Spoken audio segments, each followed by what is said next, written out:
ಕಳೆದ ವರ್ಷದಲ್ಲಿ ನಾನು ಆರಂಭಿಸಿದೆ ದೇವರ ಚಿತ್ತದ ಕುರಿತಾಗಿ. ಇವತ್ತು ಅದನ್ನು ನಾನು ಮುಂದುವರಿಸಿಕೊಳ್ಳಬೇಕು. ಇದು ಬಹಳ ಒಂದು ವಿಶಾಲವಾದ ಸಬ್ಜೆಕ್ಟ್, ಆದ್ರೆ ನಾನು ಈಗ ಸಂಕ್ಷಿಪ್ತಪಡಿಸಲು ನಾನು ಬಯಸ್ಕೊಳ್ತಾ ಇದ್ದೀನಿ. ಸಂಕ್ಷಿಪ್ತವಾಗಿ I want to share, I want to continue the same topic which I have started last year, the will of God, Devara Chitta. So I am going to concise it. I am going to make it small as possible, so that this new year I can start off with a new subject. ಈ ಹೊಸ ವರ್ಷದಲ್ಲಿ ಈ ಅಧ್ಯಯನವನ್ನ ಮತ್ತೆ ಮುಂದುವರಿಸ್ತಾ ಇದ್ದೇನೆ. But ಅದೇ ಸಮಯದಲ್ಲಿ ಆದಷ್ಟು ಬೇಗನೆ ಇದನ್ನ ಸಂಕ್ಷಿಪ್ತವಾಗಿ ನಾನು ವಿವರಿಸುವುದಕ್ಕೆ ಕರ್ತನಲ್ಲಿ ಆತ್ಕೊಂಡು ನಾನು ಬಯಸುವನಾಗಿದ್ದೇನೆ. Okay, now how we can understand God's perfect will for me and for us. ನನ್ನ ಮತ್ತು ನಿಮ್ಮ ಜೀವನದಲ್ಲಿ, ಬಾಳಿನಲ್ಲಿ ದೇವರ ಚಿತ್ತವನ್ನ, ದೇವರ ಪರಿಪೂರ್ಣವಾದ ಚಿತ್ತವನ್ನ ನಾವು ತಿಳ್ಕೊಳ್ಳುವುದಾದರೂ ಹೇಗೆ, ಅರ್ಥ ಮಾಡಿಕೊಳ್ಳುವುದಾದರೂ ಹೇಗೆ? ಅನೇಕರು ಅನೇಕ ಬಾರಿ ನನಗೆ ಫೋನ್ ಕರೆಯ ಮೂಲಕವಾಗಿ ಕೇಳಿಕೊಂಡಿದ್ದಾರೆ, ಮಾಸ್ಟರಯ್ಯ, ನನ್ನ ಈ ಒಂದು ಸಮಸ್ಯೆಯ, ನಾನೊಂದು ಸಮಸ್ಯೆಗೆ ಒಳಗಾಗಿದ್ದೇನೆ, ಅಥವಾ ನಮ್ಮ ಕುಟುಂಬದಲ್ಲಿ ಒಂದು ಸಮಸ್ಯೆ ಇದೆ, ನಾವು ವಿಷಯಕ್ಕಾಗಿ ದೇವರಲ್ಲಿ ಪ್ರಾರ್ಥನೆ ಮಾಡಿಕೊಳ್ತಾ ಇದ್ದೀವಿ, ಮತ್ತು ಕೆಲವೊಮ್ಮೆ ನಾನು ಉಪವಾಸದಿಂದ ಪ್ರೇಯರ್ ಮಾಡ್ತಾ ಇದ್ದೀನಿ. ಆದರೆ ದೇವರ ಚಿತ್ತ, ಇದು ದೇವರ ಚಿತ್ತವೋ ಅಲ್ಲವೋ ಎಂಬುದನ್ನ ನನಗೆ ತಿಳಿಯುತ್ತಾ ಇದೆ. ಆದ ಕಾರಣ ದಯವಿಟ್ಟು ನಾನು ಹೇಗೆ ದೇವರ ಚಿತ್ತವನ್ನು ಅರ್ಥ ಮಾಡಿಕೊಳ್ಳುವುದಕ್ಕೆ, ತಿಳ್ಕೊಳ್ಳುವುದಕ್ಕೆ ಸಾಧ್ಯ ಹೇಳುವಿರಾ ಎಂಬುದಾಗಿ ಕೇಳಿದವರಿದ್ದಾರೆ. ಕೆಲವರು ಪತ್ರ ಕೂಡ ಬರೆದವರಿದ್ದಾರೆ. ಆದ ಕಾರಣ ಇದು ಅನೇಕ ದೇವ ಜನರಿಗೆ ಬಹಳ ಗಂಭೀರವಾದ ಒಂದು ವಿಷಯವಾಗಿದೆ. ಪ್ರತ್ಯೇಕವಾಗಿ ದೇವರ ಚಿತ್ತವನ್ನು ಸ್ಪಷ್ಟವಾಗಿ ತಿಳ್ಕೊಂಡು ಅದರ ಪ್ರಕಾರ ವರ್ತಿಸಬೇಕೆಂದು ಬಯಸುವಂತ ದೇವ ಜನರು ವಿರಳವಾದರೂ ಕೂಡ ಅಂಥವರಿಗೆ ತಮ್ಮ ಮನಸ್ಸಿನಲ್ಲಿ, ತಮ್ಮ ಆತ್ಮದಲ್ಲಿ ಬಹಳಷ್ಟು ಕಳವಳ ಕೊಡುವಂತ ಒಂದು ವಿಷಯವಾಗಿದೆ. ದೇವರ ಚಿತ್ತವನ್ನು ನಾನು ಹೇಗೆ ತಿಳ್ಕೊಳ್ಳೋದಕ್ಕೆ ಸಾಧ್ಯ? ಅದು ದೇವರ ಪರಿಪೂರ್ಣವಾದ ಚಿತ್ತವನ್ನು ನಾನು ಹೇಗೆ ತಿಳ್ಕೊಳ್ಳೋದಕ್ಕೆ ಸಾಧ್ಯ? How can I understand the perfect will of god? ನಾನು ಕಳೆದ ವರ್ಷದಲ್ಲಿ ಅಥವಾ ಹಿಂದಿನ ವರ್ಷದಲ್ಲಿ ನಾನು ಉಪದೇಶ ಮಾಡಿದಾಗ ಹೇಳಿದೆ, ದೇವರ ಚಿತ್ತದಲ್ಲಿ ಎರಡು ವಿಷಯಗಳುಂಟು. ಒಂದನೇದು perfect will. When I was sharing last year, I mention in the will of God there is two parts. One is the perfect will, another one is the permissive will. ಒಂದನೇದು ಪರಿಪೂರ್ಣವಾದ ದೈವ ಚಿತ್ತ, ಎರಡನೇದು ದೇವರು ಅನುಮತಿಸುವಂತ ದೇವರ ಚಿತ್ತ. ಓಕೆ, ಪರಿಪೂರ್ಣವಾದ ದೇವರ ಚಿತ್ತ, ಇನ್ನೊಂದು ದೇವರು ಅನುಮತಿಸುವಂತ ದೇವರ ಚಿತ್ತ. ರೋಮಾಪುರದವರಿಗೆ ಬರೆದ ಪತ್ರ 11ನೇ ಅಧ್ಯಾಯದ 1 ಮತ್ತು 2ನೇ ವಚನವನ್ನು ಓದುವಾಗ, when we read in the book of Romans chapter 12, 1 and 2, ಪೌಲನು ಸ್ಪಷ್ಟವಾಗಿ ಅಲ್ಲಿ ಹೇಳುತ್ತಾನೆ, ದೇವರ ಪರ್ಫೆಕ್ಟ್ ವಿಲ್, ದೇವರ ಪರಿಪೂರ್ಣವಾದ ಚಿತ್ತವನ್ನು ನಾನು ನೀವು ಮಾಡಬೇಕೆಂಬ ಕರೆ ಪೌಲನು ದೇವರ ಆತ್ಮ ಪ್ರೇರಿತನಾಗಿ ನಮಗೆ ಕೊಡುವುದನ್ನ ನಾವು ಗಮನಿಸ್ತೇವೆ. ಸೊ ದೇವರ ಚಿತ್ತ ಏನೆಂಬುದನ್ನು ತಿಳ್ಕೊಳ್ಳೋದು ಅಷ್ಟೇ ಅಲ್ಲ, ಅದು ಪರಿಪೂರ್ಣವಾದ ಚಿತ್ತ ಏನೆಂದು ತಿಳ್ಕೊಳ್ಳುವಂಥದ್ದು, ಇದು ತುಂಬಾ ಗಂಭೀರವಾದಂತ ಒಂದು ವಿಷಯ.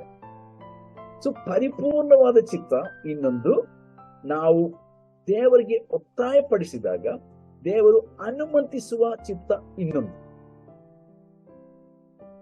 Please don't get confused with these two things. The first one is to understand the perfect will of God. The second thing is to understand the permissive will of God. ಬೈಬಲ್ನಲ್ಲಿ ಇದಕ್ಕೆ ಸಾಕಷ್ಟು ಉದಾಹರಣೆಗಳಿವೆ. There are so many incidents recorded in the scripture. ದೇವರ ವಾಕ್ಯದಲ್ಲಿ ಪ್ರತ್ಯೇಕವಾಗಿ ಆದಿಕಾಂಡದಿಂದ ಹಿಡಿದು ಪ್ರಕಟಣೆಯ ತನಕ ನಾವು ಓದುವಾಗ ಈ ಎರಡು ವಿಧವಾದ ಚಿತ್ತದ ಕುರಿತಾಗಿ ನಾವು ಗಮನಿಸುತ್ತೇವೆ. ದೇವರ ಈ ಒಂದು ಚಿತ್ತದ ಎರಡು ಭಾಗಗಳು, ಒಂದು ಪೂರ್ಣವಾದ ಚಿತ್ತ ಅಥವಾ ಪರಿಪೂರ್ಣವಾದ ಚಿತ್ತ, ಇನ್ನೊಂದು ದೇವರು ಅನುಮತಿಸುವಂತ ಚಿತ್ತ. ಒಂದು ಎರಡು ಉದಾಹರಣೆ ನಿಮಗೆ ನಾನು ಬೇಗನೆ ಹೇಳಿ ನಮ್ಮ ಅಧ್ಯಯನಕ್ಕೆ ನಾವು ಮುಂದುವರಿಸುವ. ಒಂದನೇದು ಉದಾಹರಣೆಗೆ, ನಾವು ದೇವರ ವಾಕ್ಯದಲ್ಲಿ ಹಳೆಯ ಒಡಂಬಡಿಕೆಯಲ್ಲಿ ಪ್ರತ್ಯೇಕವಾಗಿ ನಾವು ನೋಡುವಾಗ ಅರಣ್ಯಕಾಂಡ ಪುಸ್ತಕ ಅಂತ ಪುಸ್ತಕ ಇದೆ, ನಿಮಗೆ ಗೊತ್ತಿದೆ. ಅರಣ್ಯಕಾಂಡ ಪುಸ್ತಕ 22ನೇ ಅಧ್ಯಾಯದಲ್ಲಿ ಅರಣ್ಯಕಾಂಡ, the book of Numbers chapter 22, ಅರಣ್ಯಕಾಂಡ 22ನೇ ಅಧ್ಯಾಯದಲ್ಲಿ 12ನೇ ವಚನ. ಅಂದ್ರೆ ಈ ಅಧ್ಯಾಯ ನೀವು ತೆಗೆದುಕೊಂಡು ಓದಬೇಕು ಸಮಯ ಸಿಕ್ಕಿದಾಗ. when you find time, please go to this book of Numbers chapter 22 and 23. This both chapters will help you to understand this, what I'm trying to say. ನಾನು ನಿಮಗೆ ಹೇಳೋದಕ್ಕೆ ಬಯಸುವಂತ ಅಥವಾ ಹೇಳುವಂತ ಈ ಒಂದು ವಿಷಯಗಳನ್ನ ಇನ್ನೂ ಸ್ಪಷ್ಟವಾಗಿ ವಿವರವಾಗಿ ನೀವು ಅರ್ಥ ಮಾಡಿಕೊಳ್ಳುವುದಕ್ಕೋಸ್ಕರ ನೀವು ಸಮಯ ತಕ್ಕಂಥದ್ದು ಈ 22 ಮತ್ತು 23ನೇ ಅಧ್ಯಾಯಗಳನ್ನ ಓದು. ಆದ್ರೆ ಈಗ ಕೇವಲ 12ನೇ ವಚನವನ್ನು ಮಾತ್ರ ನಾನು ಓದಲಿಕ್ಕೆ ಬಯಸ್ತೇನೆ. 12ನೇ ವಚನದಲ್ಲಿ ನಾವು ಗಮನಿಸುವಾಗ ದೇವರು ಇಲ್ಲಿ ಬಿಳಾಮನಿಗೆ ಹೇಳುವಂತ ಮಾತನ್ನು ನಾವು ಗಮನಿಸ್ತೇವೆ. ಸೊ ಬಿಳಾಮನಿಗೆ ದೇವರು ಹೇಳಿದ ಮಾತು, ನೀನು ಅವರ ಜೊತೆಯಲ್ಲಿ ಹೋಗಬಾರದು. ಆ ಜನಾಂಗದವರು ನನ್ನ ಆಶೀರ್ವಾದವನ್ನು ಹೊಂದಿದವರು, ಅವರನ್ನು ಶಪಿಸಬಾರದು ಎಂದು ಹೇಳಿ. ಇಲ್ಲಿ ಬಲಾಕನು ಮತ್ತು ಬಿಳಾಮನ ಕುರಿತಾಗಿ ನಾವು ಓದುತ್ತೇವೆ. ಅರಸನಾದ ಬಲಾಕನು ಪ್ರವಾದಿಯಾದ ಬಿಳಾಮನಿಗೆ ಶಕುನ ಹೇಳುವುದಕ್ಕೋಸ್ಕರ ಅಥವಾ ಹಣ ಕೊಟ್ಟು ಶಕುನ ಹೇಳಿ ಇಸ್ರಾಯೇಲ್ ಜನರನ್ನ, ದೈವ ಜನರನ್ನ ಶಪಿಸಬೇಕು ಎಂಬುದಾಗಿ ಅವನು ಕೊಂಡುಕೊಳ್ಳುತ್ತ. ಆದರೆ ಈ ಪ್ರವಾದಿಯಾದ ಬಿಳಾಮನು ದೇವರ ಬಳಿಯಲ್ಲಿ ಹೇಳುತ್ತಾನೆ ರಾತ್ರಿಯಲ್ಲ. ಆಗ ದೇವರು ಹೇಳಿದನು ವಿಷಯ ನೀವು ಓದಿದಾಗ ಇನ್ನೂ ನಿಮಗೆ ಹೆಚ್ಚಾಗಿ ಗೊತ್ತಾಗ್ತದೆ. ಸೊ ದೇವರು ಹೇಳಿದನು ಬಿಳಾಮನಿಗೆ, ನೀನು ಅವರ ಸಂಗಡ ಹೋಗಬಾರದು. ದೇವರು ಹೇಳಿದಾಗ ಅವನಿಗೆ ಸ್ವಲ್ಪ ಮನಸ್ಸಾಗ್ತದೆ. God said to Balaam, you should not go. And he was a prophet, remember. And he was asking God, praying to God, what should I do? Should I go with these people who have come to me? And they had come with a lot of gifts to be given to the prophets, so that the prophet may curse the people of God, the Israelites. But God said to him, you should not go. In verse 12, you should not go with them. Then again he prayed, and God said again, you should not go. Again he asked God. ಅವನು prayer ಮಾಡ್ತಾನೆ 2ನೇ ಬಾರಿ. ದೇವರು ಹೇಳ್ತಾನೆ ಹೋಗಬಾರದು. ದೇವರು ಹೋಗಬಾರದು ಅಂತ ಹೇಳಿದ್ದಾಗಲೂ ಅವನು ಪುನಃ ದೇವರ ಹತ್ರ ಕೇಳುತ್ತಾನೆ, ನಾನು ಹೋಗಬಹುದಾ? ಮತ್ತೆ ದೇವರು ಹೇಳ್ತಾನೆ, ಹೋಗು. ಸೊ ಹೋಗಬಾರದು ಎಂದು ಹೇಳಿದ್ದು ಪರ್ಫೆಕ್ಟ್ ವಿಲ್, ಅದು ದೇವರ ಪೂರ್ಣವಾದ ಚಿತ್ರ. It is God's perfect will. But again God ask, when he pray to God, ಅವನು ತಿರುಗಿ ದೇವರಿಗೆ ಪ್ರಾರ್ಥಿಸಿದಾಗ ದೇವರು ಹೇಳ್ತಾನೆ, ಆಯ್ತು ನೀನು ಹೋಗು. ಬಟ್ ಕಂಡೀಷನ್ ಇದೆ, ನಾನು ನಿನ್ನ ಬಾಯೊಳಗೆ ಏನು ಮಾತನ್ನು ಆಡುವುದಕ್ಕೆ ಕೊಡುತ್ತೇನೋ ಅದನ್ನು ಮಾತ್ರ ಹೇಳಬೇಕು. ರೈಟ್? ಸಿ, ಅಲ್ಲಿ ದೇವರು ಅವನಿಗೆ ಹೇಳ್ತಾನೆ, you can go, but provided you must speak only what I put into your mouth, nothing more, nothing less. So ಇದಕ್ಕೆ, for this we understand the permissive will of God. ದೇವರು ನಮ್ಮ ಜೀವನದಲ್ಲಿ ಕೂಡ ಹಾಗೆ ಮಾಡುತ್ತಾನೆ. ದೇವರು ತನ್ನ ಪೂರ್ಣವಾದ ಚಿತ್ತ ನಮಗೆ ತಿಳಿಯಪಡಿಸಿದಾಗಿಯೂ ನಾವು ಬಯಸುವ ಹಾಗೆ ದೇವರು ನಮಗೆ ನೆರವಾಗಬೇಕು, ನಮ್ಮ ಇಷ್ಟದಂತೆ ವರ್ತಿಸಬೇಕು ಎಂಬುದಾಗಿ ದೇವರಿಗೆ ಒತ್ತಾಯ ಮಾಡಿದಾಗ ದೇವರು ಕೆಲವೊಮ್ಮೆ ಆಯ್ತಪ್ಪ ನೀನು ಮಾಡುವಂತಾನೆ. ದೇವರು ನಮಗೆ ಪರ್ಮಿಷನ್ ಕೊಡ್ತಾನೆ. ಅದರಿಂದ ನಮಗೆ ಒಳ್ಳೇದಾಗಲ್ಲ. ಬಿಳಾಮನಿಗೆ ಒಳ್ಳೇದಾಗಿಲ್ಲ ಅಂದ್ರೆ ನಮಗೆ ಬಿಳಾಮನ ಚರಿತ್ರೆ ನಾವು ಓದುವಾಗ ಗೊತ್ತಾಗ್ತದೆ. ಹೀಗೆ ಅನೇಕರ ಬಗ್ಗೆ ಇದೆ. ಅಬ್ರಹಾಮನ ಕುರಿತಾಗಿದೆ, ಇಸಾಕನ ಕುರಿತಾಗಿದೆ, ದೇವರ ಸೇವಕರ ಅನೇಕರ ಕುರಿತಾಗಿ ನಾವು ಹಳೆಯ ಒಡಂಬಡಿಕೆ ಓದುತ್ತೇವೆ. ಅರಸನಾದ ಸೌಲನ ಕುರಿತಾಗಿ ನಾವು ಓದುತ್ತೇವೆ.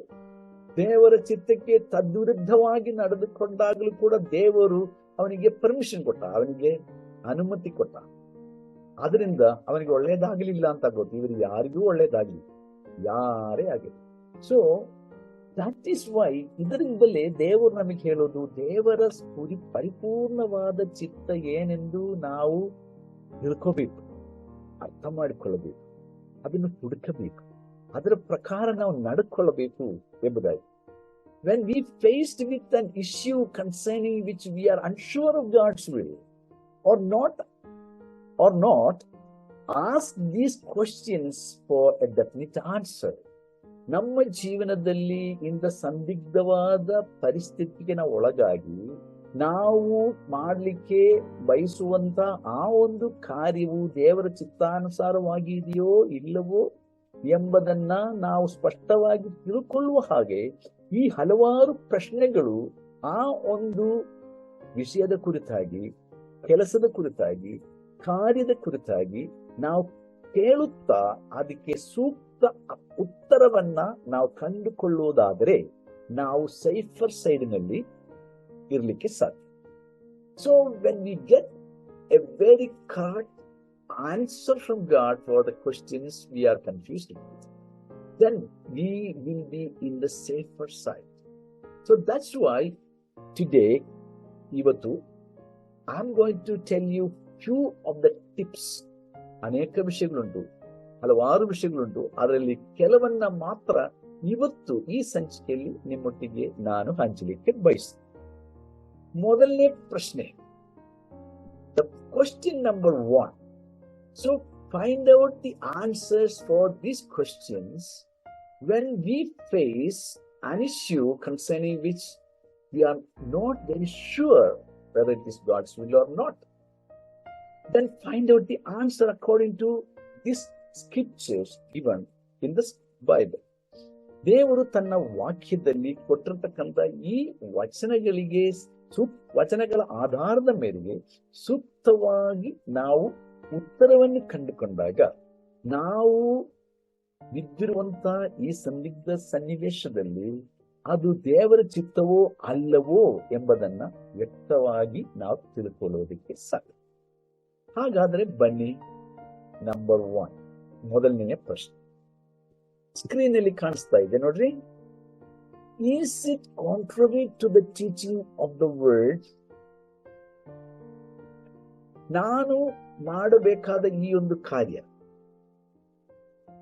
ನಾನು ಆರಿಸಿಕೊಳ್ಳಬೇಕಾದ ಈ ಒಂದು ಸಂಗತಿ, ನಾನು ತೆಗೆದುಕೊಳ್ಳಬೇಕಾದಂತ ಈ ಒಂದು ತೀರ್ಮಾನ, ಇದು ಯಾವುದೇ ಆಗಿರಲಿ,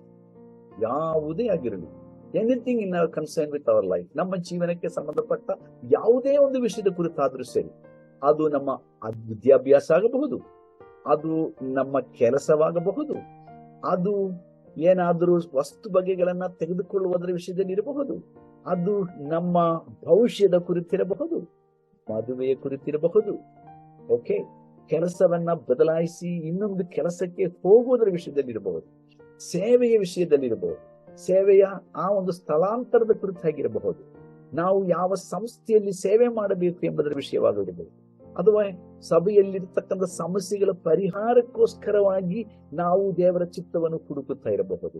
ಯಾವುದೇ ವಿಷಯವಾಗಿರಲಿ, ಆ ಒಂದು ವಿಷಯ ಅದು ದೇವರ ಚಿತ್ತವಾಗಿದೆಯೋ, ಈ ಒಂದು ವಿಷಯದಲ್ಲಿ ನಾನು ಏನು ತೀರ್ಮಾನ ತೆಗೆದುಕೊಳ್ಳಬೇಕು, ನಾನು ಏನು ಮಾಡಬೇಕು, ಇದು ನಿನ್ನ ಚಿತ್ತವೋ ಅಲ್ಲವೋ ದೇವರೇ ಎಂಬುದಾಗಿ ನಾವು ಪ್ರಾರ್ಥನಾ ಪೂರ್ವಕವಾಗಿ ನಾವು ದೇವರನ್ನು ಈ ಪ್ರಶ್ನೆಗೆ ಆ ಪ್ರಶ್ನೆಗಳ ಆಧಾರದ ಮೇರೆಗೆ ನಾವು ಕೇಳುವಾಗ, ಮೊದಲನೇದಾಗಿ ನಾವು ಮನದಟ್ಟು ಮಾಡಬೇಕಾದ ಸಂಗತಿ, ನಾನು ತಿಳಿದುಕೊಂಡಂತ ನಿನ್ನ ವಚನಕ್ಕೆ ವಿರುದ್ಧವಾಗಿದೆಯೋ ನಾನೀಗ ಮಾಡಲಿಕ್ಕಿರುವಂತ ತೀರ್ಮಾನ?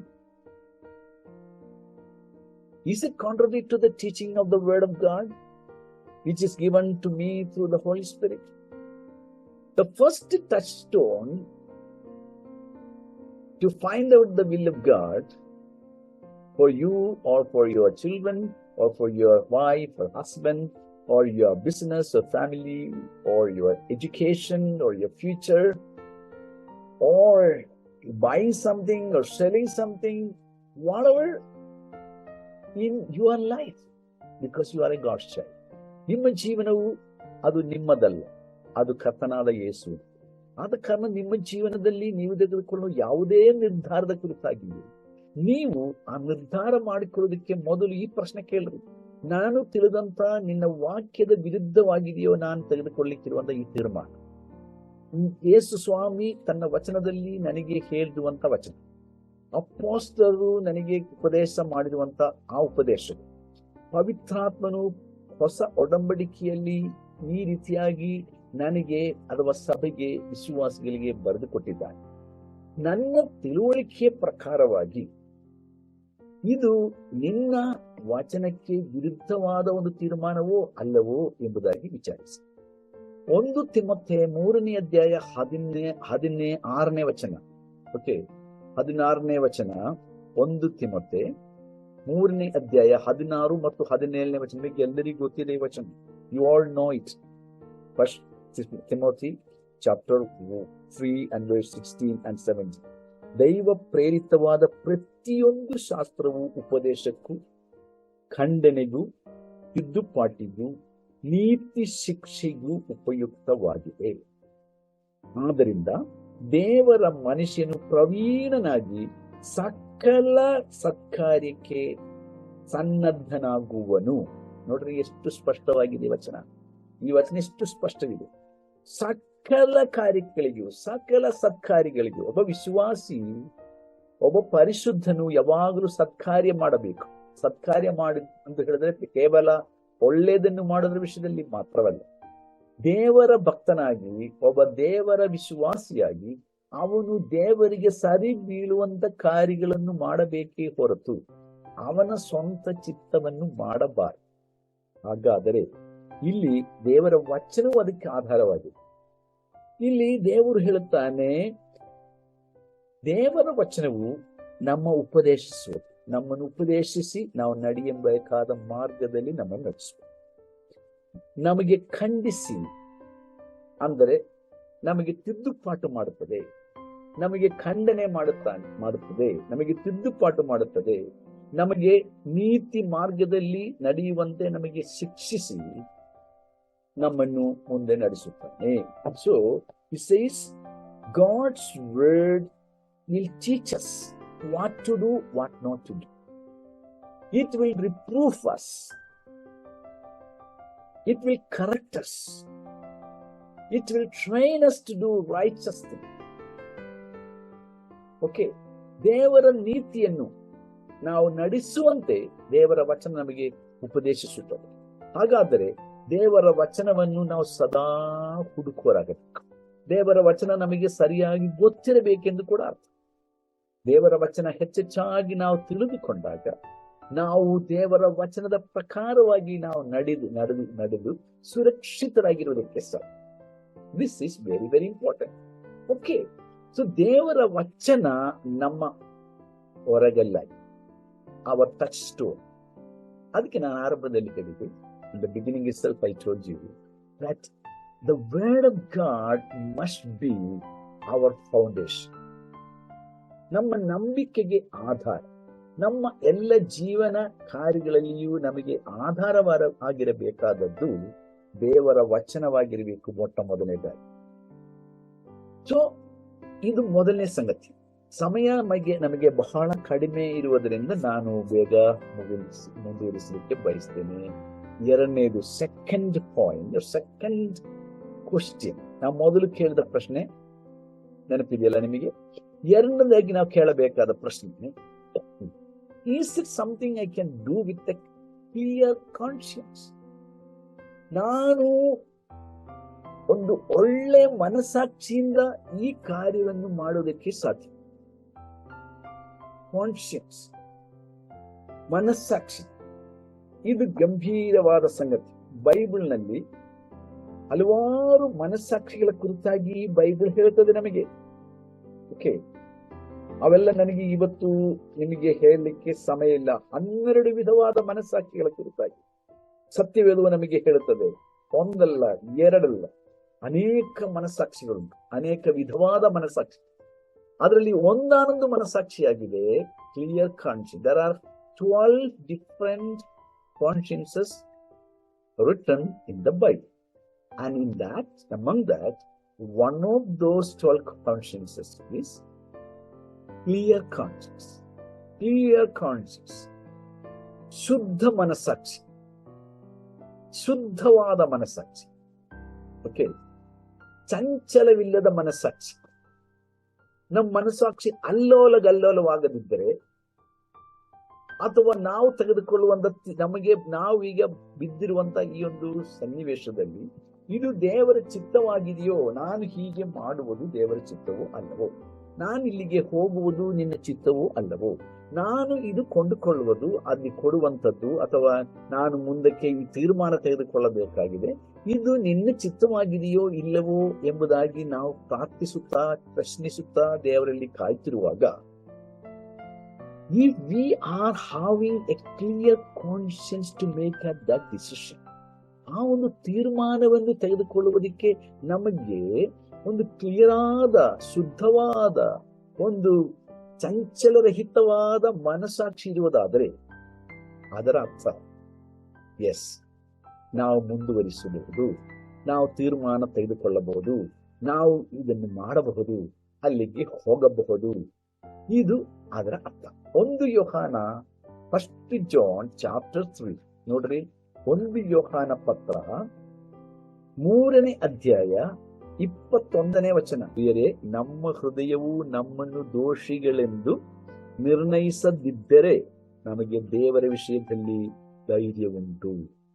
ನೋಡ್ರಿ, ದೇವರ ವಿಷಯದಲ್ಲಿ ಅಥವಾ ದೇವರ ಚಿತ್ತದಲ್ಲಿ ನಾವು ಸಂಪೂರ್ಣವಾಗಿದ್ದು ದೇವರ ಚಿತ್ತ, ನಾನು ಹೀಗೆ ಮಾಡಬಹುದು, ನಾನು ಈ ತೀರ್ಮಾನ ತೆಗೆದುಕೊಳ್ಳಬಹುದು ಎಂಬಂತ ಆ ಒಂದು ನಿರ್ಧಾರಕ್ಕೆ ಬರುವುದಕ್ಕೆ ಸಾಧ್ಯ. ಇದು ಯೋಹಾನನು ಹೇಳುತ್ತಾನೆ ನೋಡ್ರಿ. ಸೊ ನಾವು ಆತನ ಇಲ್ಲಿ ಈ 2ನೇ ಅಧ್ಯಾಯ 3ನೇ ಅಧ್ಯಾಯ 21 ವಚನವು ನಮ್ಮ ಹೃದಯವು ನಮ್ಮನ್ನು ದೋಷಿಗಳೆಂದು ನಿರ್ಣಯಿಸದಿದ್ದರೆ, ನೋಡ್ರಿ, ನಿರ್ಣಯಿಸದಿದ್ದರೆ, if our heart does not condemn us, we have confidence before God in this particular decision. So ನಾವು ಕಾನ್ಫಿಡೆಂಟ್ ಇಂದ, ಅಥವಾ ನಾವು ನಿಶ್ಚಯವಾಗಿ, ಅಥವಾ ನಾವು ಪೂರ್ಣ ಭರವಸದಿಂದ ಈ ತೀರ್ಮಾನವನ್ನ ತೆಗೆದುಕೊಳ್ಳಲಿಕ್ಕೆ ಸಾಧ್ಯ. ಅದು ಯಾವುದೇ ವಿಷಯದಲ್ಲಿ ಆದ್ರೂ ಸಹ. ನಾನಾಗಲೇ ಹೇಳಿದೆ, ನಮ್ಮ ಜೀವನದಲ್ಲಿ ನೂರಾರು ಸನ್ನಿವೇಶಗಳು ಒದಗಿ ಬರುತ್ತವೆ, ನಾವು ತೀರ್ಮಾನ ತೆಗೆದುಕೊಳ್ಳಬೇಕಾಗುತ್ತದೆ. ನಮ್ಮ ವ್ಯಕ್ತಿಗತ ವಿಷಯದಲ್ಲಿ, ಕುಟುಂಬದ ವಿಷಯದಲ್ಲಿ, ಮಕ್ಕಳ ವಿಷಯದಲ್ಲಿ, ವಿದ್ಯಾಭ್ಯಾಸದ ವಿಷಯದಲ್ಲಿ, ವ್ಯಾಪಾರದ ವಿಷಯದಲ್ಲಿ, ಎಲ್ಲಾದ್ರೂ ಹೋಗೋದ್ರ ವಿಷಯದಲ್ಲಿ, ಎಲ್ಲಿಂದಾದ್ರೂ ಬರುವುದರ ವಿಷಯದಲ್ಲಿ, ಹೀಗೆ ಒಂದೊಂದು ವಿಷಯದಲ್ಲಿ, ಸೇವೆ ವಿಷಯದಲ್ಲಿ ಆಗಬಹುದು, ಸಭೆಯ ವಿಷಯದಲ್ಲಿ ಆಗಬಹುದು, ಕುಟುಂಬಗಳ ವಿಷಯದಲ್ಲಿ ಆಗಬಹುದು, ನಾವು ತೀರ್ಮಾನ ತೆಗೆದುಕೊಳ್ಳುವಾಗ ಅದು ದೇವರ ಚಿತ್ತಾನುಸಾರವಾಗಿದೆಯೋ ಇಲ್ಲವೋ ಎಂಬುದನ್ನು ನಾವು ಸ್ಪಷ್ಟವಾಗಿ ಪೂರ್ಣ ದೇವರ ಚಿತ್ತ ಎಂದು ತಿಳ್ಕೊಳ್ಳುವುದಕ್ಕಾಗಿ ಕೇಳುವಂತ 2ನೇ ಪ್ರಶ್ನೆಯಾಗಿದೆ. ಏನು? Can I do it with a clear conscience? ನನಗೆ ಒಂದು ಶುದ್ಧ ಮನಸ್ಸಾಕ್ಷಿಯಿಂದ ಈ ಒಂದು ತೀರ್ಮಾನವನ್ನು ತೆಗೆದುಕೊಳ್ಳಲಿಕ್ಕೆ ಸಾಧ್ಯವೋ? ಇದು ಬಹಳ ಮುಖ್ಯವಾದ ಸಂಗತಿ. ನಾನು ಹಡಗಿನಲ್ಲಿ ಕೆಲಸ ಮಾಡುವಾಗ ನಾನು ಮಹಾಸಾಗರ, ಅಂದ್ರೆ ಪೆಸಿಫಿಕ್ ಮಹಾಸಾಗರದಲ್ಲಿ ಪ್ರಯಾಣ ಮಾಡಬೇಕಾದ ಅವಕಾಶ ಉಂಟಾಯಿತು ನನಗೆ. ಓಕೆ, ಅನೇಕ ದೀರ್ಘ ಸಮಯ ನಾನು, ಅಂದ್ರೆ ಹಲವಾರು ದಿನಗಳು ಮಹಾಸಮುದ್ರವಾದ ಶಾಂತ ಸಮುದ್ರದಲ್ಲಿ ಪ್ರಯಾಣಿಸಿದ್ದೆ. ಇದು ನನಗೆ ಯಾವತ್ತೂ ಮರೆಯಕ್ಕಾಗಲ್ಲ. ಶಾಂತ ಮಹಾಸಾಗರದಲ್ಲಿ ಪ್ರಯಾಣಿಸಿದ್ದೆ. ಈ ಶಾಂತ ಸಾಗರ ಎಂದು, ಅಥವಾ ಶಾಂತ ಮಹಾಸಾಗರ ಅಂತ ಕರೆಯೋದಕ್ಕೆ ಕಾರಣ ಏನು ಗೊತ್ತಾ? ಆ ಸಮುದ್ರ ಶಾಂತವಾಗಿದೆ. ಆ ಹೆಸರಿನಿಂದಲೇ ನಮಗೆ ಗೊತ್ತಾಗ್ತದೆ. Pacific peaceful ocean. Peaceful ocean, ಶಾಂತವಾದ ಮಹಾಸಾಗರ ಅಂದ್ರೆ ಅರ್ಥ ಏನು? ಒಂದು ಚೂರು ಅಲೆಗಳನ್ನು ನಾವು ನೋಡಕ್ಕಾಗಲ್ಲ ಆ ಸಾಗರದಲ್ಲಿ. ಯಾಕೆ? ಅಷ್ಟು ಆಳವಾಗಿದೆ. ನೀರು ಬಹು ಆಳವಾಗಿರುವುದರಿಂದ ಕೆಲವೊಂದು ಕಡೆಯಲ್ಲಿ ನಮ್ಮ ಕಪ್ತಾನರು ಹೇಳ್ತಾ ಇದ್ರು 3 ಮೈಲಿ ಆಳ ಇರುತ್ತದಂತೆ. ಕೆಲವೊಂದು ಜಾಗದಲ್ಲಿ 3 ಮೈಲಿ ನೀರಿನ ಆಳ. ಆದ ಕಾರಣ ಅಲ್ಲಿ ನಾವು ಆ ಸಮುದ್ರದ ಮೇಲೆ ಪ್ರಯಾಣ ಮಾಡುವುದು ಬಹಳ ಸುಲಭ, ಬಹಳ ಸುಲಭ. ಯಾಕಂದ್ರೆ ಅಲ್ಲಿ ಸಮುದ್ರದಲ್ಲಿ ಅಲೆಗಳು ಇರುವುದಿಲ್ಲ. ಎಲ್ಲಿ ನೋಡಿದರೂ ಶಾಂತವಾಗಿರುತ್ತದೆ. ರೋಡ್ ತರ ಅಥವಾ ಆಕಾಶದ ಹಾಗೆ ಕಾಣಿಸುತ್ತದೆ. ಆಕಾಶದಲ್ಲಿ ಮೋಡ ಬಂದಾಗ ನಮಗೆ ಆಕಾಶದನ್ನು ನೋಡುವಾಗ ನಮಗೆ ಅಷ್ಟು ಖುಷಿ ಆಗಲ್ಲಲ್ವಾ? ಅಂದ್ರೆ ಮೋಡ ಇಲ್ಲದ ನೀಲಿ ಆಕಾಶವನ್ನು ನೋಡುವ ನಮಗೆ ಖುಷಿ ಆಗ್ತದಲ್ಲ, ಬ್ಲೂ ಸ್ಕೈ. ಅದೇ ರೀತಿಯಲ್ಲಿ ಸಮುದ್ರವು ಬ್ಲೂ ಆಗಿ ಬರೀ ನೀಲಿ ಸಾಗರವನ್ನು ಕಾಣುವಾಗ ಎಷ್ಟು ಖುಷಿ ಆಗ್ತದೆ ಗೊತ್ತಾ? ಅದು ಸಮುದ್ರವಂತೆ ನಮಗೆ ಗೊತ್ತಾಗುದು. ಯಾಕೆ? ಅದು ಕ್ಲಿಯರ್ ಆಗಿದೆ, ತೆರೆರಹಿತವಾಗಿದೆ, ಅಲೆರಹಿತವಾಗಿದೆ. ಈಗ ನಮ್ಮ ಮನಸ್ಸಿನಲ್ಲಿ, ನಮ್ಮ ಮನಸ್ಸಾಕ್ಷಿಯಲ್ಲಿ ಯಾವುದೇ ಒಂದು ಅಲೆಯೂ ಎದ್ದೇಳದೇ ಇರುವಾಗ ಅದರ ಅರ್ಥ ಏನು ಗೊತ್ತಾ? ಇದು ದೇವರ ಚಿತ್ತ. ಈ ಒಂದು ಕಾರ್ಯ ನಾನು ಮಾಡಬಹುದು. ಗಲಿಬಿಲಿ ಇಲ್ಲ. ಗಂಡ ಹೆಂಡತಿಯ ಮಧ್ಯದಲ್ಲಿ ಗಲಿಬಿಲಿ ಇಲ್ಲ. ಕುಟುಂಬದ ಮಧ್ಯದಲ್ಲಿ ಗಲಿಬಿಲಿ ಇಲ್ಲ. ಸಹೋದರರ ಮಧ್ಯದಲ್ಲಿ ಗಲಿಬಿಲಿ ಇಲ್ಲ. ಸಭೆಯೊಳಗಿರುವಂತ ಹಿರಿಯರ ಮಧ್ಯದಲ್ಲಿ ಗಲಿಬಿಲಿ ಇಲ್ಲ. ಸಭೆಯ ವಿಶ್ವಾಸಿಗಳ ಮಧ್ಯದಲ್ಲಿ ಗಲಿಬಿಲಿ ಇಲ್ಲ. ಈ ಒಂದು ತೀರ್ಮಾನವನ್ನು ಪಾಸ್ಟರ್ ತೆಗೆದುಕೊಳ್ಳುವುದಕ್ಕೆ ಮುಂಚೆ ದೇವರಲ್ಲಿ ಪ್ರಾರ್ಥನೆ ಮಾಡಿ, ಅಥವಾ ಶ್ವಾಸಿಯೊಟ್ಟಿಗೆ ಪ್ರಾರ್ಥನೆ ಮಾಡಿ, ಹಿರಿಯರೊಟ್ಟಿಗೆ ಪ್ರಾರ್ಥನೆ ಮಾಡಿ, ಈ ವಿಷಯವನ್ನು ನಾವು ದೇವರ ಮುಂದೆ ಇಡುವಾಗ ಎಲ್ಲರಿಗೂ ಶಾಂತ ಮನಸ್ಸಿರುತ್ತದೆ. ಇದು ಬಹಳ ಸುಂದರವಾಗಿದೆ ಅಲ್ವಾ? ಇವತ್ತು ನಾವು ಅನೇಕ ಬಾರಿ ದೇವರ ಚಿತ್ತವನ್ನು, ದೇವರ ಆ ಒಂದು ನಮ್ಮಲ್ಲಿ ಆ ಒಂದು ಕ್ಲಿಯರ್ ಕಾನ್ಶಿಯನ್ಸ್, ಮನಸ್ಸಾಕ್ಷಿ, ಶುದ್ಧವಾದ ಮನಸ್ಸಾಕ್ಷಿ ಇಲ್ಲದೆ ನಾವು ನಮ್ಮ ಮನಸ್ಸಿನ ಅನಿಸಿಕೆ ಪ್ರಕಾರವಾಗಿ ತೀರ್ಮಾನಗಳು ತೆಗೆದುಕೊಳ್ಳುವುದರಿಂದಲೇ ಅನೇಕ ಬಾರಿ ನಾವು ಸಮಸ್ಯೆಗಳಿಗೆ ಒಳಗಾಗುವುದು, ಅಲ್ಲೋಲ ಕಲ್ಲೋಲದ ಸ್ಥಿತಿಗೆ ಒಳಗಾಗುವುದು. When we make decision for our own self, we get into confusions. We get into tufan. We get into, so high, waves. And the boat that we travel, the spiritual boat that we travel, will be rocked and pitched, and sometimes we get wrecked and sink. ನಾವು ಪ್ರಯಾಣಿಸುವಂತ ಈ ಆತ್ಮೀಕ ದೋಣಿ ಇದೆಯಲ್ಲ, ಆತ್ಮೀಕ ಹಡಗಿದೆಯಲ್ಲ, ಅಲ್ಲೋಲ ಕಲ್ಲೋಲದಲ್ಲಿ ಸಿಕ್ಕಿಬಿದ್ದು, ತುಫಾನೊಳಗೆ ಸಿಕ್ಕಿಬಿದ್ದು ನಚ್ಚು ನೂರಾಗಿ ನಾವು ದಡ ಸೇರದ ಹಾಗೆ ನಾವು ಕನ್ಫ್ಯೂಷನ್ ಒಳಗೆ, ಗಲಿಬಿಲಿಯೊಳಗೆ ನಾವು ಮುಳುಗಿ ಹೋಗ್ತೇವೆ. ಇದು ನಿಮ್ಮ ಒಂದು ಸಮಸ್ಯೆ ಆಗಿದೆಯಾ? ನಿಮ್ಮ ವ್ಯಕ್ತಿಗತವಾದ ಸಮಸ್ಯೆ ಆಗಿದೆಯಾ? ನಿಮ್ಮ ಕುಟುಂಬದ ಸಮಸ್ಯೆ ಆಗಿದೆಯಾ? ನಿಮ್ಮ ಸಭೆಯ ಸಮಸ್ಯೆ ಆಗಿದೆಯಾ? ನಿಮ್ಮ ಸೇವೆಯ ವಿಷಯದಲ್ಲಿ ಇಂತಹ ಸಮಸ್ಯೆಗಳನ್ನು ದಾಟಿ ಹೋಗ್ತಾ ಇದೆಯಾ? ನೀವೆಷ್ಟು ಉಪವಾಸ ಮಾಡಿದರು, ಎಷ್ಟು ಪ್ರಾರ್ಥನೆ ಮಾಡಿದರು, ನಿಮಗೆ ಒಂದು ತೀರ್ಮಾನ, ಸರಿಯಾದ ತೀರ್ಮಾನ ತೆಗೆದುಕೊಳ್ಳಿಕ್ಕಾಗದೆ ನಿಮಗೆ ನಿಮ್ಮ ಮನಸ್ಸಾಕ್ಷಿಯು ಯಾವಾಗಲೂ ಅಲ್ಲೋಲ ಕಲ್ಲೋಲವಾಗಿ ಇರುವುದಾದರೆ ಅದರ ಅರ್ಥ ಇದು ದೇವರ ಚಿತ್ತವಲ್ಲ, ದೇವರ ಚಿತ್ತವಲ್ಲ. ಯಾಕೋಬನ ಪತ್ರದಲ್ಲಿ, in the book of James, ಯಾಕೋಬನ ಪತ್ರದಲ್ಲಿ ನಿಮಗೆಲ್ಲರಿಗೂ ಗೊತ್ತಿರುವಂತಹ ವಚನಗಳಿದು. Okay, in the book of James chapter 1, ಯಾಕೋಬನ ಪತ್ರ, ಇದು ನಾನೀಗ ವಿವರಣೆ ಮಾಡುತ್ತಾ ಇರುವಂತ ವಚನಗಳಿಗೆ ಬಹಳ ಹೊಂದುತ್ತದೆ. ನೋಡ್ರಿ, ನಿಮ್ಮಲ್ಲಿ ಯಾವನಿಗಾದರೂ ಜ್ಞಾನ ಕಡಿಮೆಯಾಗಿದ್ದರೆ ಅವನು ದೇವರನ್ನು ಕೇಳಿಕೊಳ್ಳಲಿ.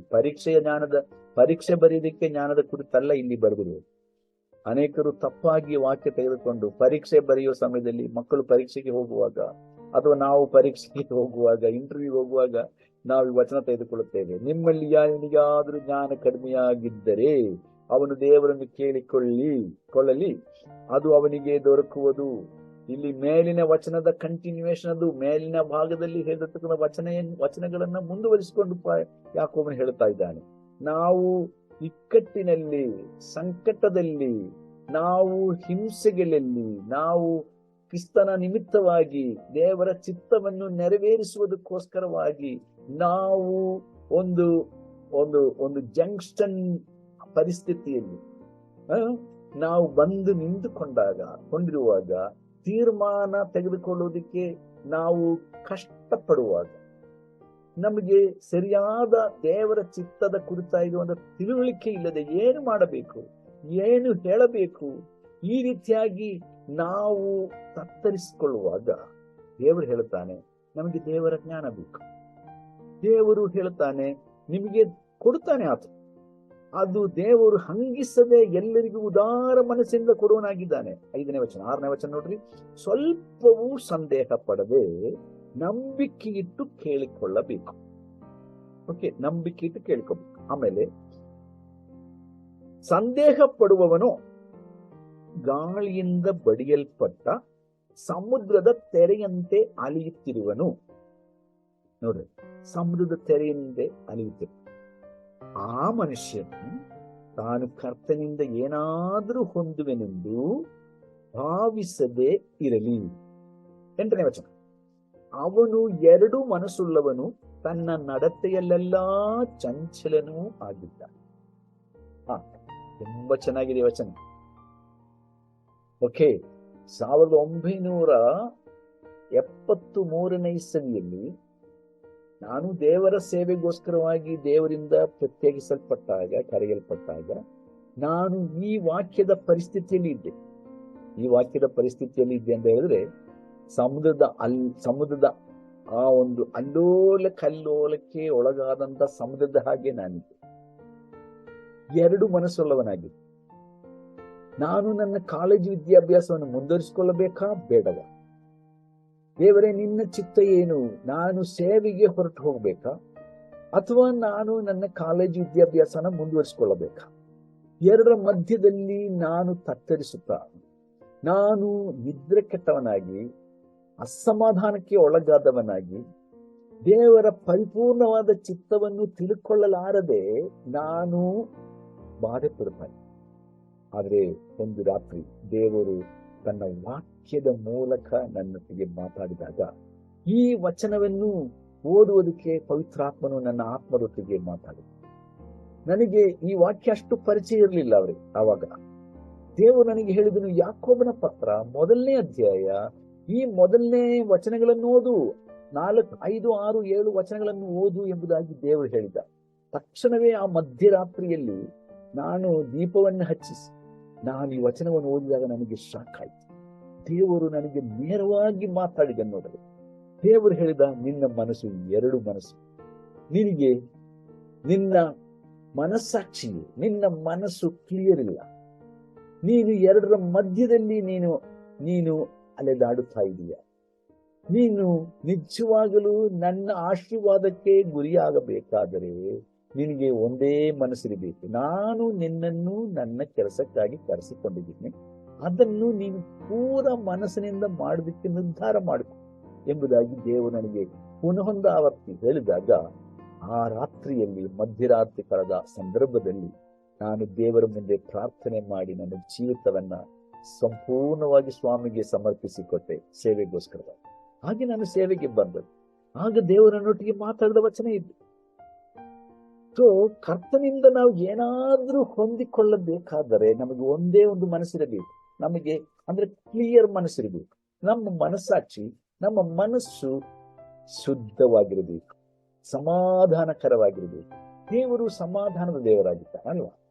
ನಮ್ಮ ದೇವರು ಸಮಾಧಾನದ ಪ್ರಭು ಎಂದು ಹೆಸರು ಹೊಂದಿದ್ದಾನೆ. ಗೆಲುವಿಗೆ ಆತನ ಕಾರಣನಲ್ಲ ಎಂಬುದಾಗಿ ಇನ್ನೊಂದು ಕಡೆಯಲ್ಲಿ ನಾವು ಓದುತ್ತೇವೆ. ಪ್ರಿಯ ದೇವಜನರೇ, ಪ್ರಿಯ ನನ್ನ ಜೊತೆ ಸೇವಕರೇ, ನಿಮಗೆ ಯಾವ ರೀತಿಯಲ್ಲಿ, ಯಾವ ವಿಷಯದಲ್ಲಿ ಗೆಲುವಿದೆ ಇದೆ ರಾತ್ರಿ ಯೋಚನೆ ಮಾಡಿ.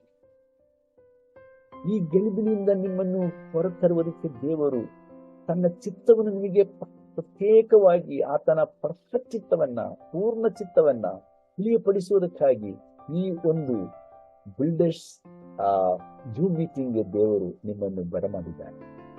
ಆದ ಕಾರಣ 2ನೇ ಪ್ರಶ್ನೆಗೆ ನೀವು ಉತ್ತರ ಕಂಡುಕೋಬೇಕಾದರೆ, ನೀವು ಕ್ಲಿಯರ್ ಕಾನ್ಶಿಯನ್ಸ್, ಶುದ್ಧ ಮನಸ್ಸಾಕ್ಷಿಗೆ ನೀವು ಮಾಡಬೇಕು.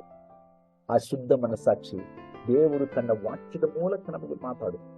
ನಾನು ಮುಂದಿನ ದಿವಸಗಳಲ್ಲಿ ಮಾತನಾಡುವಾಗ ನಿಮಗೆ ಇನ್ನೂ ಕ್ಲಿಯರ್ ಆಗಿ, ಸ್ಪಷ್ಟವಾಗಿ you will understand. So when you ask this question, the second question, is it something I can do with a clear conscience? Ask 1 John chapter 3 verse 21 says, the Lord will surely give you a clear conscience if you are truly seeking after the perfect will of God. Don't try to get a permissive will of God. Rather, understand the perfect will of God. And when you understand that perfect will, you can go ahead to make that decision with a clear conscience. Let's continue with the third point. ಮೂರನೆಯ ಅಂಶ ಅಥವಾ ಮೂರನೆಯ ಪ್ರಶ್ನೆ. The third question, is there something I can do for the glory of God? Is it something I can do for the glory of God? ನಾನು ಮಾಡುವಂತ ಈ ಕೆಲಸ ಅಥವಾ ನಾನು ತೆಗೆದುಕೊಳ್ಳುವಂತ ಈ ತೀರ್ಮಾನ ಇದರಿಂದ ದೇವರಿಗೆ ಮಹಿಮೆಯಾಗುತ್ತದಾ? ಇದು ಪ್ರಶ್ನೆ. Is it something I can do for the glory of God?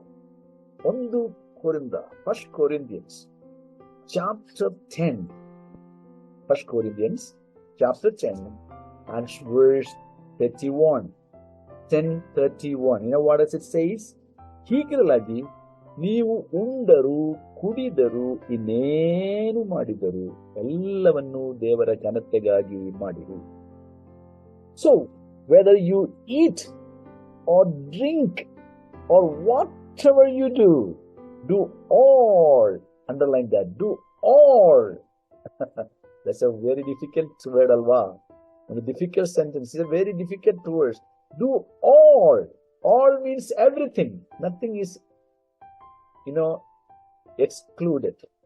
ಯಾವುದು ಹೊರ ತೆಗಿಲಿಕ್ಕೆ ಆಗಲ್ಲ. ಎಲ್ಲವೂ ಒಬ್ಬ ವಿಶ್ವಾಸಿಯ, ಒಬ್ಬ ದೇವರ ಮಗುವಿನ ಜೀವನದಲ್ಲಿ ಸಂಭವಿಸುವ ಎಲ್ಲ ವಿಷಯಗಳಲ್ಲಿಯೂ ಅಥವಾ ಸಂಭವಿಸುವಂತ ಎಲ್ಲ ಕಾರ್ಯಗಳಲ್ಲಿಯೂ ಅವನು ತೆಗೆದುಕೊಳ್ಳುವಂತ ಎಲ್ಲ ನಿರ್ಧಾರಗಳಲ್ಲಿಯೂ ತೀರ್ಮಾನಗಳಲ್ಲಿಯೂ ದೇವರಿಗೆ ಮಹಿಮೆ ಆಗಬೇಕು. Do all to the glory of God. Hallelujah. Do all for the glory of God. सब कुछ जिंदगी में, जीवन में जो कुछ निर्धार लेने के लिए जो हम प्रभु के सामने प्रार्थना करते हैं, तो सब चीजों के बारे में प्रभु का इच्छा को हम जानना पड़ेगा. ದೇವರ ಚಿತ್ತವನ್ನು ನಾವು ಸ್ಪೆಸಿಫಿಕ್ ಆಗಿ ಪರ್ಫೆಕ್ಟ್ ಆಗಿ ತಿಳ್ಕೊಳ್ಳುವುದಕ್ಕೋಸ್ಕರವಾಗಿ ದೇವರಲ್ಲಿ ನಾವು ಪ್ರಾರ್ಥನೆ ಮಾಡುವಾಗ ನಾವು ಕೇಳಬೇಕಾದ ಮೂರನೇ ಪ್ರಶ್ನೆ, is it bring glory to God if I do it? ಇದನ್ನು ನಾನು ಮಾಡುವುದಾದರೆ ದೇವರೇ ನಿನಗೆ ಮಹಿಮೆಯಾಗುವುದಾ? ಮಹಿಮೆಯಾಗುತ್ತದ? ನಾನು ಬ್ರದರ್ ಭಕ್ತ ಸಿಂಗ್ ಅವರ ಕುರಿತಾಗಿ ಅವರ ಪುಸ್ತಕದಲ್ಲಿ ನಾನು ಓದಿದ್ದೇನೆ. ಬ್ರದರ್ ಭಕ್ತ ಸಿಂಗ್ ಭಾರತ ಕಂಡಂತ ಅತಿ ಶ್ರೇಷ್ಠ ಅಪೊಸ್ತಲರಲ್ಲಿ ಒಬ್ಬರು, ದೇವರ ಸೇವಕರಲ್ಲಿ ಒಬ್ಬರು. ಅಂತ ಸೇವಕರು ಈ ದಿನಮಾನಗಳಲ್ಲಿ ದೇವರು ತಾನೇ ಅಂತ ಸೇವಕರನ್ನ ಎಬ್ಬಿಸಬೇಕು. ಓಕೆ, ನಾನು ಖಂಡಿತವಾಗಿ ಹಾಗಿಲ್ಲ, ಬಟ್ ನಾನು ಅವರಿಂದ ತಿಳಿದುಕೊಂಡ ಸಂಗತಿ, ಅವರು ಕೂದಲು ಕತ್ತರಿಸುವುದಕ್ಕೆ ಮೊದಲು, ಇಟ್ ಮೇ ಸೌಂಡ್ ವೆರಿ ಎಕ್ಸಾಜುರೇಟಿಂಗ್ ಅಲ್ವಾ? ಎಕ್ಸಾಜುರೇಟಿಂಗ್ ಅಂದ್ರೆ ಇದು ಸ್ವಲ್ಪ ಹೆಚ್ಚು ಕಡಿಮೆ ತಲೆ ಕೆಟ್ಟು ಹೋದವನು ಎಂಬುದಾಗಿ ನಾವು ಒಂದು ರೀತಿಯಲ್ಲಿ ಭಾವಿಸ್ಕೊಳ್ಳಬಹುದು. ಇದು ತಲೆ ಕೆಟ್ಟವರು ಮಾಡುವಂತ ಕಾರ್ಯ ಎಂಬುದಾಗಿ ನಾವು ಅನ್ಸ್ಕೊಳ್ಬಹುದು. ಇವರು ಕೂದಲು ಕತ್ತರಿಸುವುದಕ್ಕೆ ಸಲೂನಿಗೆ, ಬಾರ್ಬರ್ ಶಾಪಿಗೆ ಹೋಗೋದಕ್ಕೆ ಮೊದಲು ಪ್ರಾರ್ಥನೆ ಮಾಡುತ್ತಿದ್ದರು. ದೇವರೇ, ಈಗ ನಾನು ಕೂದಲು ಕತ್ತರಿಸಲಿಕ್ಕೆ ಹೋಗಬೇಕಾ ಬೇಡವ? Lord, should I go to the saloon or barber shop to cut my hairs? And if God say yes, ಒಂದು ವೇಳೆ ದೇವರು ಹೋಗು ಅಂತ ಹೇಳಿದ್ರೆ ಹೋಗ್ತಿದ್ದರು. ಅವರಿಗೆ ದೇವರಿಂದ ಉತ್ತರ ಸಿಕ್ಕದಿದ್ರೆ ಹೋಗ್ತಿರ್ಲಿಲ್ಲ ಅಂತ. ವಿಚಿತ್ರ ಅಲ್ವಾ? ಇದು ತಲೆ ಕೆಟ್ಟು ಹೋದವರು ಎಂದು ನಾವು ಭಾವಿಸಬಹುದು. ಬಟ್ ಭಾರತ ಖಂಡದ ಅತಿ ದೊಡ್ಡ ಒಬ್ಬ ಸುವಾರ್ತಿಕ ವೀರನಾಗಿದ್ದರು, ಸೌವಾರ್ತಿಕ ಸೇವಕನಾಗಿದ್ದರು, ಸಭಾ ಪಾಲಕರಾಗಿದ್ದರು, ಅಪೊಸ್ತಲರಾಗಿದ್ದರು, ಪ್ರವಾದಿಯಾಗಿದ್ದರು ಅಂತ ಹೇಳೋದಕ್ಕೆ ನಾನು ಬಯಸ್ತೇನೆ. ಬ್ರದರ್ ಭಕ್ಸಿ. ಓಕೆ, ಸೊ ದೇವರ ಸನ್ನಿಧಿಯಲ್ಲಿ ದೇವರ ಚಿತ್ತಕ್ಕೋಸ್ಕರವಾಗಿ ಯಾವಾಗಲೂ ಅವರು ಪ್ರಾರ್ಥನೆ ಮಾಡುತ್ತಾ ಮತ್ತು ಅವರು ದೇವರನ್ನು ಸಂಭಾಷಿಸಿಕೊಳ್ತಾ ಇದ್ದ, ಮಾತನಾಡಿಕೊಳ್ತಿದ್ದ. ಇನ್ನೊಮ್ಮೆ ಅವರು ಬಸ್ನಲ್ಲಿ ಪ್ರಯಾಣ ಮಾಡುತ್ತಿರುವಾಗ ಅವರು ಬಸ್ ಸ್ಟ್ಯಾಂಡ್ ನಲ್ಲಿ ಮಾವಿನ ಹಣ್ಣಿನ ಆ ಒಂದು ಸೀಸನ್ ನಲ್ಲಿ ಒಳ್ಳೆ ಮಾವಿನ ಹಣ್ಣು ಕಂಡಾಗ ತಿನ್ನಬೇಕೆಂದು ಆಸೆ ಪಟ್ಟ. ಅವರು ಹೈದರಾಬಾದ್ ನಲ್ಲಿ ನೆಲೆಯಾಗಿದ್ದುಕೊಂಡು ಸೇವೆ ಮಾಡುತ್ತಿದ್ದರು. Hyderabad, he was settled in Hyderabad, and he spent most of his time living in Hyderabad and doing God's work. So Brother Bhakt Singh, as he was traveling to somewhere in the mango season, in the season of mango fruit, in the bus stop, when the bus stopped, he was tempted. He decided to eat a particular kind of mango. Andhra is very famous for the best mangoes available in India. ಭಾರತದಲ್ಲಿ ಸಿಕ್ಕಬಹುದಾದ best mango ಹಣ್ಣುಗಳನ್ನ, ಮಾವಿನ ಹಣ್ಣುಗಳು ಸಿಕ್ಕುವಂತ ಒಂದು ರಾಜ್ಯವಾಗಿದೆ Andhra Pradesh. So ಅವರು bus stand ನಲ್ಲಿ ನಿಂತಾಗ ಈ ಮಾವಿನ ಹಣ್ಣು ಮಾರುವುದನ್ನ ನೋಡಿದಾಗ ಅವರು ಒಂದು ಮಾವಿನ ಹಣ್ಣು ಹಣ ಕೊಟ್ಟು ತಕ್ಕೊಂಡು ಅವರು ತಿನ್ನುವುದಕ್ಕೋಸ್ಕರ ಅವರು ಪ್ರಯತ್ನಿಸುವಾಗ ದೇವರ ಆತ್ಮನು ಅವರೊಟ್ಟಿಗೆ ಮಾತಾಡಿ, ನೀನೀಗ ತಾನೇ ಊಟ ಮಾಡಿದ್ದು, ಈ ಮಾವಿನ ಹಣ್ಣು ಈಗ ನಿನಗೆ ಬೇಕಾಗಿತ್ತೋ ಎಂಬುದಾಗಿ ಒಂದು ಸ್ವರ ಆತನ ಕಿವಿಯಲ್ಲಿ ಕೇಳಿಸ್ಕೊಂಡಿದ್ದರು. ತಕ್ಷಣವೇ ಆ ಮಾವಿನ ಹಣ್ಣು ಪಕ್ಕದಲ್ಲಿದ್ದಂತ ಒಂದು ಮಗುವಿನ ಕೈಗೆ ಕೊಟ್ಟುಬಿಟ್ರ. ಈ ಚಿತ್ರ ಅಲ್ಲಿಯೇ, do we do everything for the glory of god? ತಿಂದರೂ ಸರಿ, ಕುಡಿದರೂ ಸರಿ. ಓಕೆ, ಇವತ್ತು ತಿನ್ನುವುದು, ಕುಡಿಯುವುದು ಎಷ್ಟು ದೊಡ್ಡ ಒಂದು ಕಾರ್ಯಕ್ರಮವಾಗಿದೆ ಅನೇಕರ ಜೀವನದಲ್ಲಿ ಅಲ್ವಾ? ಎಷ್ಟು ಹೆಚ್ಚಾದ ಹಣವನ್ನು ಲಾವಿಶ್ ಆಗಿ ನಾವು ಖರ್ಚು ಮಾಡುತ್ತೇವೆ. ಆಲೋಚನೆ ಮಾಡಬೇಕು. ದೇವರು ನಮಗೆ ಒಳ್ಳೆ ಕೆಲಸ ಕೊಟ್ಟಿದ್ದಾನೆ, ಒಳ್ಳೆಯದು. ಒಳ್ಳೆ ದುಡಿಮೆ ಕೊಟ್ಟಿದ್ದಾನೆ, ಒಳ್ಳೆಯದು. ಒಳ್ಳೆ ಸಭೆ ಕೊಟ್ಟಿದ್ದಾನೆ, ಒಳ್ಳೆಯದು. ಉತ್ತಮವಾದ ವಿಶ್ವಾಸಗಳನ್ನು ಕೊಟ್ಟಿದ್ದಾನೆ, ಒಳ್ಳೆಯದು. ಆದರೆ ಅವರು ಕಷ್ಟಪಟ್ಟು ನಮಗೆ ಬಹಳಷ್ಟು ಊಟ ಉಪಚಾರಗಳನ್ನು ಮಾಡುವಾಗ ನಾವು ದೇವರಲ್ಲಿ ಪ್ರಾರ್ಥನೆ ಮಾಡುತ್ತೇವಾ? ಅದು ಅವರಿಗೆ ನಾವು ಹೇಳುತ್ತೇವ, ಇಂಥದ್ದು ಮಾತ್ರ ನೀವು ಮಾಡಬೇಕು, ನೀ ಹೆಚ್ಚೇನು ಮಾಡಕ್ಕೆ ಹೋಗಬೇಡಿ. ಬಹಳ ಅಪರೂಪ ಅಲ್ಲ ಅಂತ ರೀತಿಯಲ್ಲಿ ಹೇಳುವವರು. For when we go to a hotel, ಮಕ್ಕಳು ಹೇಳ್ಬೋದು, ಅದು ಕೊಡಿಸು, ಇದು ಕೊಡಿಸು, ಅದು ಬೇಕು, ಇದು ಬೇಕು. ನಮ್ಮ ಕೀಸೆಯಲ್ಲಿ ಬೇಕಾದಷ್ಟು ಹಣವಿದೆ. We have so much money in our hand. So when children say, we want that, we want this, we want to buy this, we want to eat this, we want to drink this, even when we are full, when our stomach is full, okay, when our stomach is full, very important that, please remember it. ನಮ್ಮ ಹೊಟ್ಟೆ ತುಂಬಿರುವಾಗ ಮಕ್ಕಳು ಕೆಲವೊಮ್ಮೆ ಅದು ಕೊಡಿಸು, ಇದು ಕೊಡಿಸು, ಆಮೇಲೆ ನಾವು ಹಣ ಕೊಟ್ಟು ತಕೊಂಡು ಅವರಿಗೆ ಕೊಡ್ತೇವೆ. ಬಟ್ ಅವರು ಸ್ವಲ್ಪ ರುಚಿ ನೋಡ್ಬಿಟ್ಟು ಸಾಕು ಸಾಕು ಸಾಕು, ನನಗೆ ಬೇಡ, I don't want it. Just they taste the tip of it. Swalpa, they just may eat very little, but you have spent more than a meal's money for that. ಒಂದು ಉತ್ತಮವಾದ ಒಂದು ಊಟದ ಹಣವನ್ನು ನೀವು ಖರ್ಚು ಮಾಡಿಬಿಟ್ಟಿದೆಯಾ, ಬಟ್ ಆ ಮಗು ಅದು ತಿನ್ನುವುದಿಲ್ಲ, ಅದು ಕುಡಿಯುವುದಿಲ್ಲ. Please remember, whatever we eat, whatever we drink, we must do it all for the glory of God. So ask this third question, whether is it something I can do for the glory of God? Okay? One of the signs of the last days, ಅಂತ್ಯ ದಿನಗಳ ಒಂದಾನೊಂದು ಗುರುತೇನು?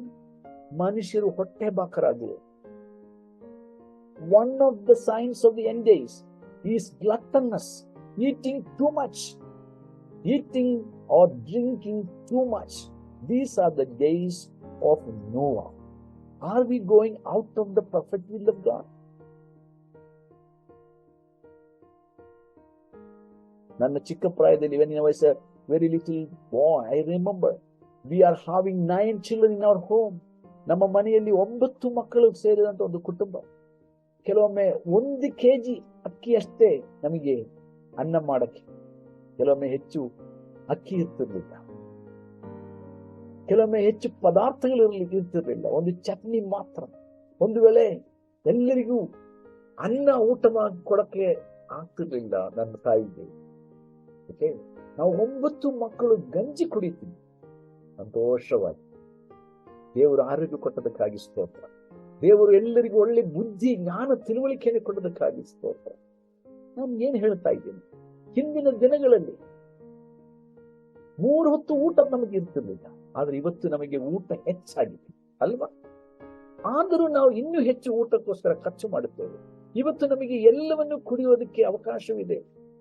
ಹೊಟ್ಟೆ ತುಂಬಿದಾಗಲೂ ಕೂಡ ನಾವು ಹೆಚ್ಚು ಖರ್ಚು ಮಾಡುತ್ತೇವೆ. Think seriously about it. ಇದ್ರ ಬಗ್ಗೆ ನಿಜವಾಗ್ಲೂ ನೀವು ಆಲೋಚನೆ ಮಾಡ್ರಿ. ದೇವ ಜನರೇ, ನಾವು ಏನು ತಿಂದರು, ಏನು ಕುಡಿದರು ದೇವರ ಮಹಿಮೆಗೋಸ್ಕರ ನಾವು ಮಾಡುತ್ತಾ ಇದ್ದೇವೋ ಎಂಬುದನ್ನು ಆಲೋಚನೆ ಮಾಡಿರಿ. ದೇವರ ಪರಿಪೂರ್ಣ ಚಿತ್ತವೋ ಇಲ್ಲವೋ, ಚಿತ್ತವಾಗಿದೆಯೋ ಇದು ಎಂಬುದಾಗಿ ನೀವು ತೀರ್ಮಾನ ತೆಗೆದುಕೊಳ್ಳುವುದಕ್ಕೆ ಮುಂಚೆ, ಇದರಿಂದ ನನಗೆ ದೇವರ ಮಹಿಮೆ ಆಗುತ್ತದ, ದೇವರಿಗೆ ಇದರಿಂದ ಮಹಿಮೆ ಆಗುತ್ತದ ಇಲ್ಲವೋ ಅಂತ ಯೋಚನೆ ಮಾಡ್ತೀನಿ. ನಾಲ್ಕನೇದಾಗಿ the fourth question that we must ask to find out the will of God, ದೇವರ ಚಿತ್ತವನ್ನು ತಿಳ್ಕೊಳ್ಳೋದಕ್ಕೋಸ್ಕರವಾಗಿ ನಾವು ಕೇಳಬೇಕಾದ 4ನೇ ಪ್ರಶ್ನೆ, is it something I can do with my Lord? Very very important. ಬಹಳ ಮುಖ್ಯವಾದಂತ ಒಂದು ಪ್ರಶ್ನೆ ಇದು. 4ನೇದಾಗಿ ನಾವು ಕೇಳಬೇಕಾದ ಪ್ರಶ್ನೆ, ನಾನು ಇದನ್ನ ಕರ್ತನೊಂದಿಗೆ ಮಾಡಲಿಕ್ಕೆ ಸಾಧ್ಯವೋ? ಈ ಒಂದು ತೀರ್ಮಾನ ನಾನು ತೆಗೆದುಕೊಂಡರೆ ಅದು ಕರ್ತನು ಮೆಚ್ಚುವನೋ ಇಲ್ಲವೋ? ನಾನು ಈ ಕೆಲಸವನ್ನು ಮಾಡುವುದಾದರೆ ಅದು ಕರ್ತನೊಂದಿಗೆ ನಾನು ಮಾಡಲಿಕ್ಕೆ ಸಾಧ್ಯವೋ ಇಲ್ಲವೋ ಎಂಬುದಾಗಿ ಯೋಚನೆ ಮಾಡಬೇಕು. ಕೊಲೊಸದವರಿಗೆ 3ನೇ ಅಧ್ಯಾಯ 17ನೇ ವಚನ, 3:17.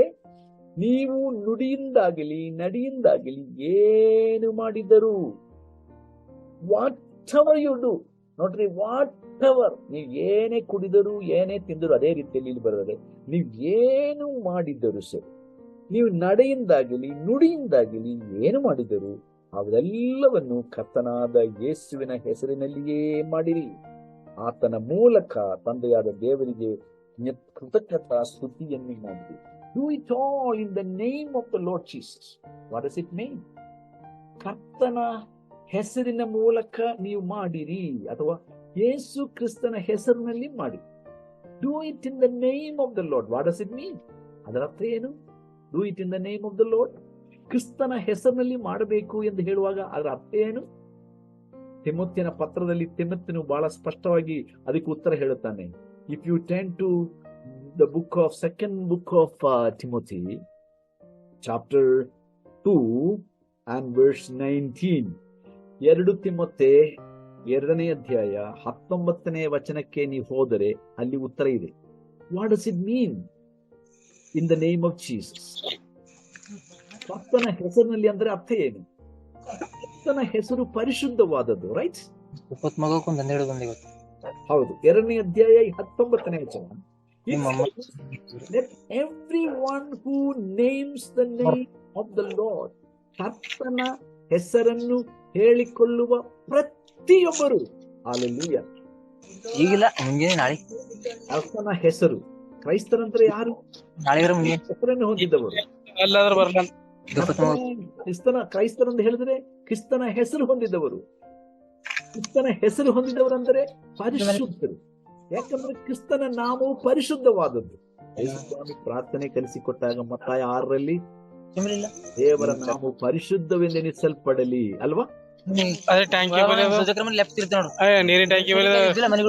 ನಾವು ಪರಿಶುದ್ಧವೆಂದೆನಿಸಲ್ಪಡಲಿ ಎಂಬುದಾಗಿ ಕರ್ತನಾದ ಯೇಸು ಸ್ವಾಮಿ ನಮಗೆ ಪ್ರಾರ್ಥನೆ ಕಲಿಸಿಕೊಟ್ಟದ ಅರ್ಥ ಅದಾಗಿದೆ. ನಾವು ಸುಮ್ಮನೆ ಕರ್ತನ ಹೆಸರು ತೆಗೆದುಕೊಳ್ಳಬಾರದು.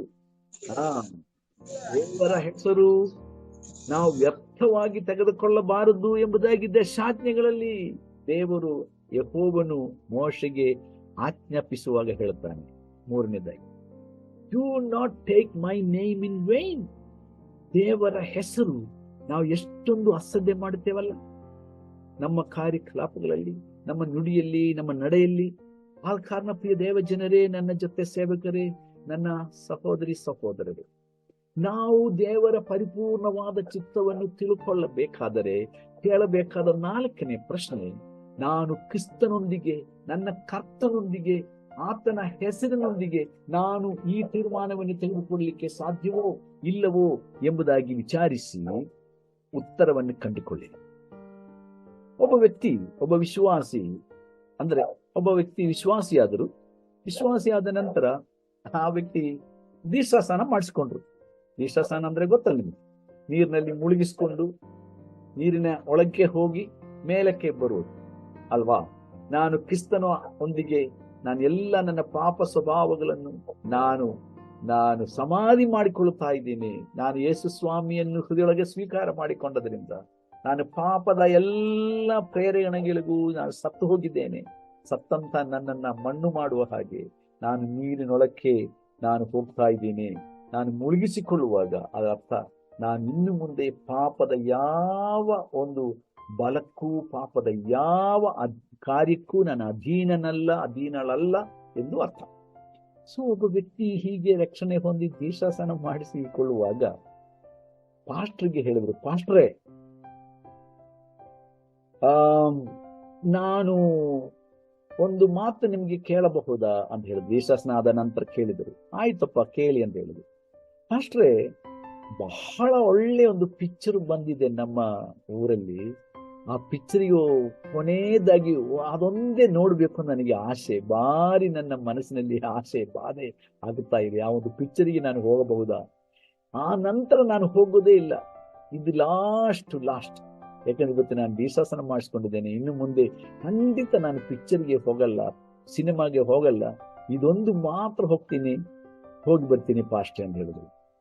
ಹೋಗ್ಬೋದಾ ಪಾಸ್ಟರ್ ಅಂತ ಕೇಳಿದ್ರು. And when this believer asked, can I go for this last picture, cinema, before and after this baptism? I don't want to go anymore. This is my last chance. Would you please allow me? Anta kelidu. He asked. Then after thinking, the pastor said, well, you can go. ನೀನು ಹೋಗಬಹುದು, ಆದರೆ ಯೇಸು ಸ್ವಾಮಿ ಒಟ್ಟಿಗೆ ಹೋಗಿ ಅಂತ ಹೇಳಿ. You can go, but you take the Lord also with you.